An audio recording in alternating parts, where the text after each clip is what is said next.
O trem reduziu a velocidade sob o sol escaldante da Califórnia, com suas rodas de aço rangendo enquanto passava por fileiras de campos secos e construções de madeira desbotadas pelo calor. Em um dos vagões de prisioneiros, os soldados alemães permaneciam rígidos e calados, seus uniformes empoeirados, as golas encharcadas de suor, os rostos encovados após semanas de incerteza. Ninguém mais falava muito. Eles haviam atravessado oceanos e desertos, passado por portos e acampamentos, e agora estavam em algum lugar da América, um lugar chamado Camp Stockton. Para a maioria, o nome não dizia nada, mas a palavra acampamento significava tudo.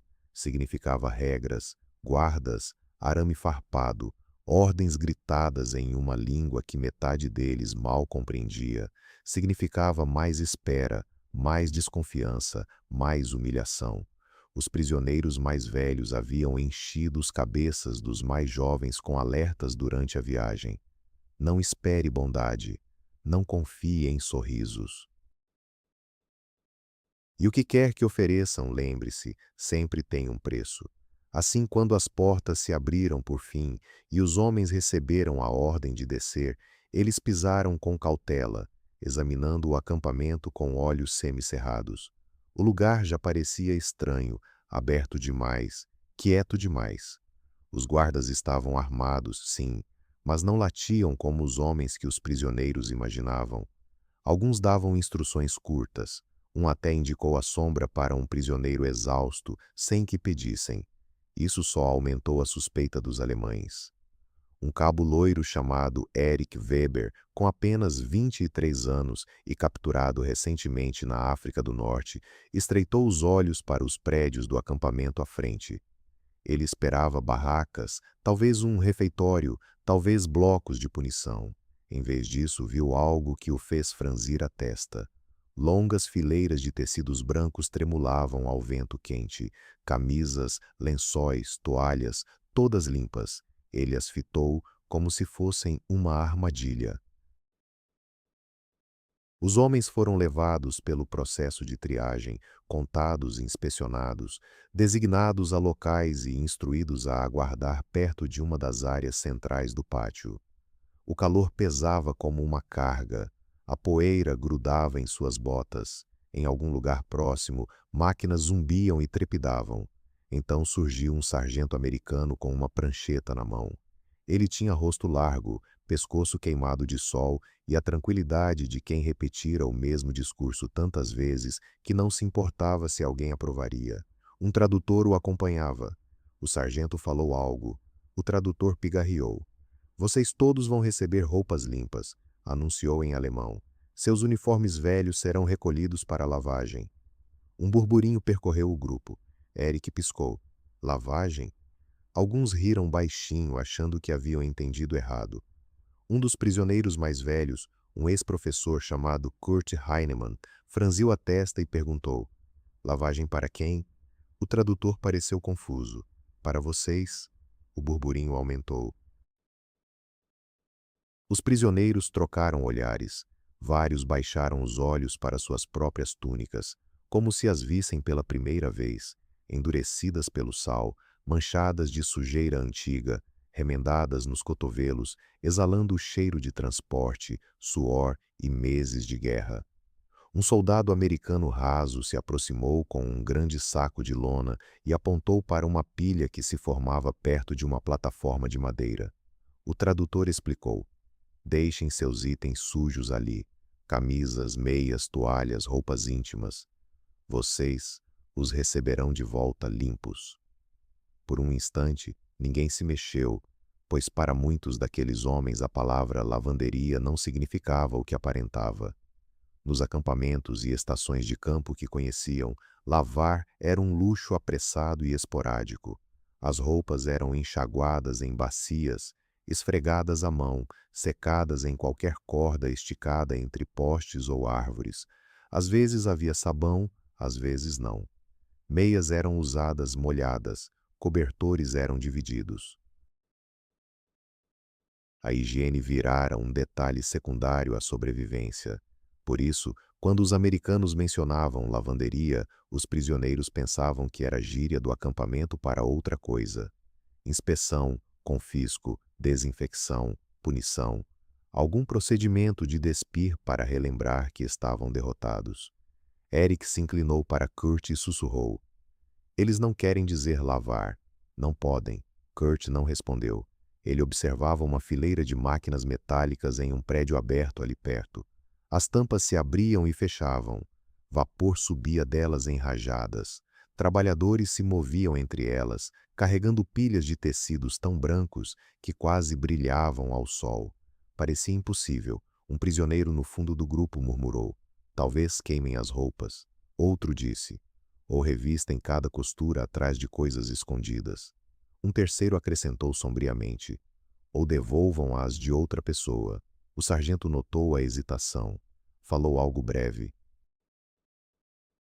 O tradutor suspirou, agora visivelmente irritado. É só lavagem, sabão, água, secagem, só isso. Ninguém acreditou. Então veio o instante que mudou tudo. Um guarda americano, provavelmente cansado de esperar, foi até um carrinho de lavanderia próximo, pegou uma camisa de trabalho de prisioneiro recém-lavada e a jogou para o grupo. Ela caiu nas mãos de Kurt. O velho professor congelou. Todos os olhos se fixaram no tecido. Era macio, realmente macio, sem rigidez de resíduo de sabão, sem aspereza do uso excessivo. Exalava um cheiro puro de limpeza, algo realmente fresco, com um aroma agudo e desconhecido para eles no início. Nada de lama, fumaça ou suor azedo. Era algo mais vivo. Sabão, sim, porém bem mais potente que aquelas barras fracas de que se lembravam da Alemanha. Sol, amido e calor. Kurt passou o polegar devagar pelo tecido, como se procurasse uma pegadinha costurada ali. Impossível, murmurou um prisioneiro. Eric se aproximou. Me deixa ver isso. Kurt passou a camisa para ele. Eric a levou ao nariz. Pela primeira vez em meses, talvez mais, sentiu o odor de uma peça sem o peso da guerra impregnado nela, e foi isso que o abalou de verdade. Nem a comida de que tanto falavam por aí, nem o tamanho dos Estados Unidos, nem os guardas armados que conversavam com uma tranquilidade desconcertante. Era a noção de que alguém pegara uma camisa suja, lavara direito, secara ao sol, dobrara com cuidado e devolvida, não por causa da importância do dono, mas porque assim funcionava o acampamento. O sargento fez sinal de novo. Dessa vez, alguns prisioneiros avançaram, depois outros. Aos poucos, com hesitação, a pilha foi aumentando. Camisas, meias, toalhas de mão, cuecas, roupas gastas, entregues com o rosto de quem abre mão de algo bem pessoal, mais que simples equipamento. Os americanos separavam tudo rápido, peças brancas num monte, escuras em outro, toalhas à parte, cobertores etiquetados. Esse pormenor deixou os alemães inquietos outra vez. Cada pacote ganhava um número, cada número batia com um prisioneiro. Eles vão devolver mesmo, resmungou Kurt, quase irritado com tanta organização. Eric observou um rapaz americano rabiscar o número num cartão, amarrar no fardo e seguir adiante, sem deboche, sem escárnio, sem nem grande interesse. Só serviço, trabalho comum. À tarde, distribuíram roupas provisórias do acampamento enquanto as deles iam para a lavanderia. Uns achavam que nunca mais veriam as peças originais. Outros brincavam com amargura que era só encenação para os novatos. Mas ao cair da noite os pacotes voltaram, um por um, embrulhados, classificados, ainda mornos do secado.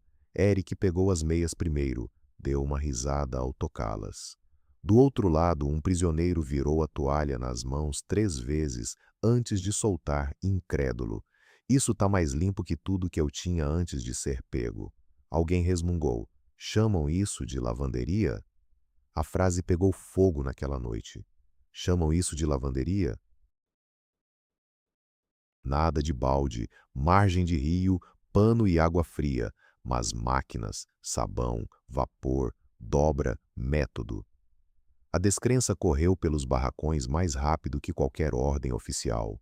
Homens que chegaram alerta e desconfiados agora se sentavam nas camas checando golas, punhos, barras e costuras, como se analisassem material inimigo.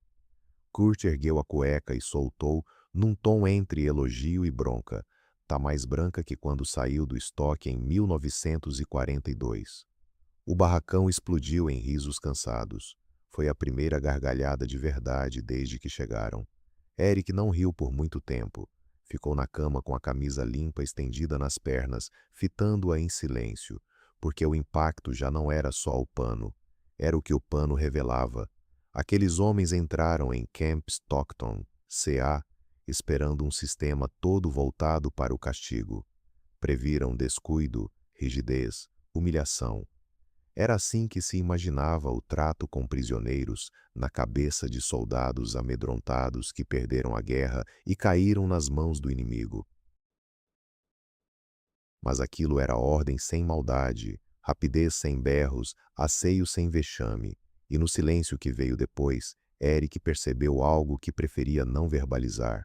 Os americanos não queriam destruí-los com aquele lugar. Queriam administrá-lo direito. Essa ideia mexeu mais com alguns prisioneiros que qualquer dureza teria feito, porque dureza era fácil de captar. Já a decência organizada, funcional, quase impessoal, obrigava o sujeito a rever crenças que ele tinha bem arrumadinhas na cabeça. Mais tarde à noite, quando o barracão acalmou e os sapatos pararam de arranhar o piso, Eric ouviu dois homens cochichando na fileira vizinha. "Uma refeição dá para fingir", disse um. "Um sorriso também", rebateu o outro. "Mas lavanderia assim não." Eric encarou o teto no escuro e quase sorriu. A frase soava ridícula, mas ninguém contestou. Nos dias seguintes, o prédio da lavanderia virou atração sem fim para os prisioneiros. Ficavam de olho nos carrinhos indo e vindo, memorizavam o horário. Reparavam quais peças voltavam remendadas, botões trocados, cobertores costurados em vez de rasgados. Um jurou que uma costureira americana consertara um rasgo na manga melhor que o alfaiate da própria unidade. Outro garantiu que a toalha viera mais macia que a de visitas da mãe dele. Logo, até os mais cerrados pararam de chamar de armação. Só diziam o que era: lavanderia, lavanderia americana. E no acampamento Stockton, essa simples palavra passou a significar algo que nenhum deles imaginava ao descer do trem, sob o sol escaldante do deserto. Não era conforto, nem amizade, nem liberdade, mas o primeiro sinal pequeno e inegável de que o cativeiro por ali poderia não ser o pesadelo para o qual se prepararam. Para homens que esperavam humilhação, uma camisa limpa e dobrada acabou sendo mais desconcertante do que qualquer grito de ameaça, pois isso os obrigava a enxergar o acampamento e seus responsáveis não como monstros da propaganda, mas como algo bem mais complexo.